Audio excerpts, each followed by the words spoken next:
তোমরা থাম্বনেল দেখে বুঝেই গেছো Ghibli art photo Insta, Twitter, Facebook সবই ট্রেন্ডিং। চলো দেখি কিভাবে তৈরি করা যায়।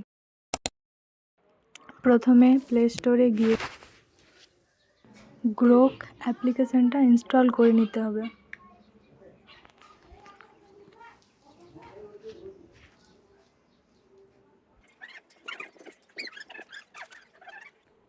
ইনস্টল হয়ে যাওয়ার পর ওপেন করে নিতে হবে।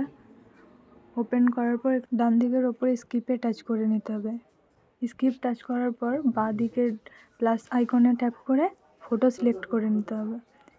একটা ফটো সিলেক্ট করে নেওয়ার পর এখানে টার্ন মাই photo into Ghibli studio art বলে সার্চ করতে হবে। তারপর ডান করে নিতে হবে। ডান করার পর অনেকগুলো অপশান আসবে, সেই অপশানে আমরা 2000-ই ট্যাপ করব। তারপর ফটোটা লোড হবে। লোড হওয়ার পর গিবলি আর্ট ফটোটি কিছুক্ষণের মধ্যে ডাউনলোড হয়ে যাবে।